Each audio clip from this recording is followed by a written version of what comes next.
सत्येंद्र मिश्रा। आप देख रहे हैं भारत समाचार। आइए देखते हैं खबरें विस्तार से। उड़ीसा के राउरकेला में नेपाल के मध्य प्रदेश के गृह एवं संचार मंत्री श्री भारत शाह, नेपाल के सांसद श्रीमती दिल कुमारी शाह ने स्नेही समाज से मुलाकात की। नेपाल के मध्य प्रदेश के गृह एवं संचार मंत्री श्री भारत शाह, नेपाल के सांसद श्रीमती दिल कुमारी शाह, प्रणव शाह, सचिन जय, डॉक्टर सुभाष शाह, युवा अध्यक्ष झारखंड मोर्चा प्रदेश देवेंद्र साहू, गुमला जिला उपाध्यक्ष भी वहां मौजूद थे। श्री भरत साहू ने कहा है कि हमारे समाज के लोगों के साथ अन्याय होता आ रहा है। इस बार उन्होंने कहा है कि उड़ीसा के राज्य में अपना एक एमएलए और एमपी को खड़ा करेंगे निर्दलीय से।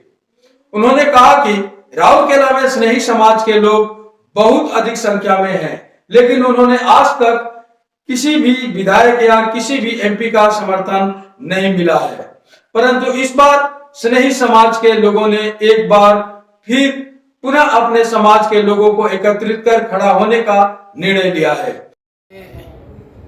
नेपाल और भारत का जो है संबंध बेटी रोटी का संबंध है जी।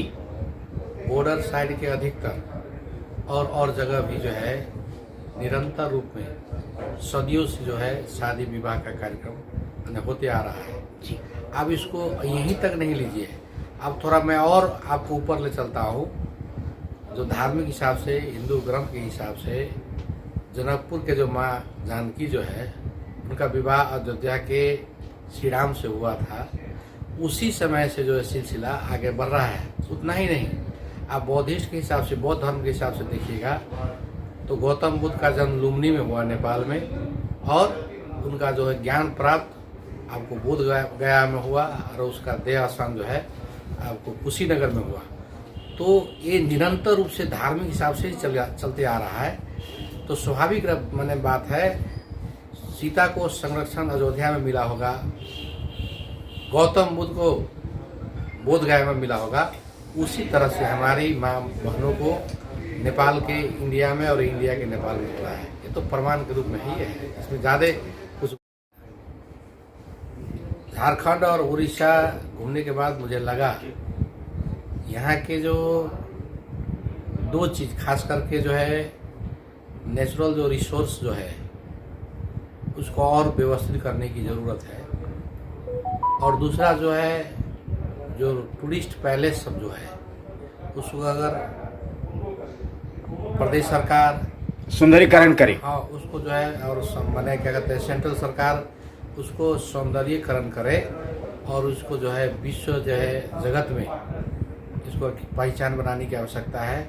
तो ऐसे मुझे लगता है झारखंड और उड़ीसा का जो है तरक्की और आगे जाएगा। और मैं चाहूँगा यहाँ के जो पॉलिटिकल लीडर सबसे भी मुझे बात हुई है, तो विगत लंबे समय से नेपाल और भारत का संबंध बहुत अच्छा रहा है।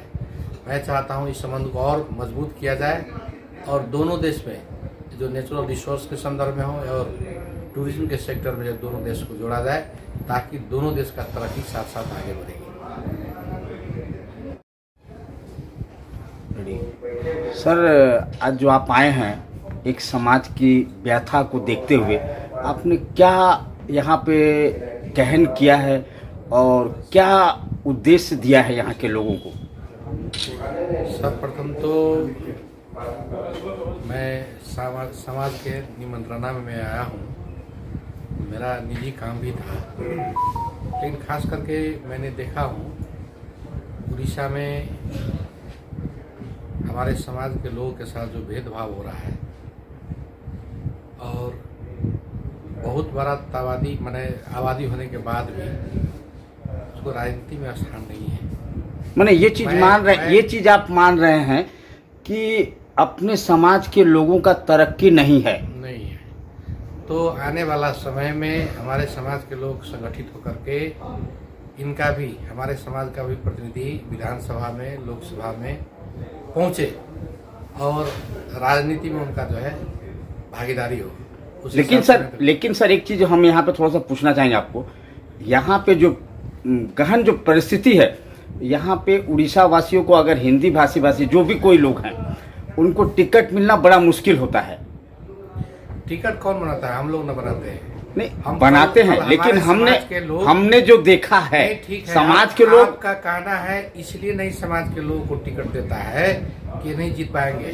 कल हम लोग एक निर्दलीय उम्मीदवार खड़ा करके और उसको अगर पार्लियामेंट में भेज देते, विधानसभा में भेज देते हैं, तो सारे पार्टी वाले कल टिकट लेकर के आएंगे कि भाई इस समाज को टिकट दिया जाए, खोजने के लिए आ जाएंगे। माने ये चीज आप मान रहे हैं कि इस दफे वर्चस्व दिखाया जाएगा? ये यहीं की बात नहीं है, आप बहुत सारे देश में आप देखिएगा जो संगठित होकर के संघर्ष करता है, संगठित होकर के राजनीति में भागीदारी खोजता है, तो वो स्थान। इस अवसर पर नेपाल के गृह राज्य मंत्री और संचार मंत्री भी उपस्थित थे।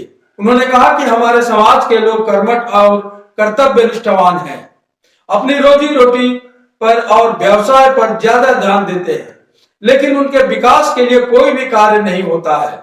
उधर उन्होंने कहा है कि नेपाल और भारत के साथ अच्छे मित्र का संबंध है। इसी के साथ आने वाले चुनाव में स्नेही समाज अपना एक विधायक और सांसद रखेगा।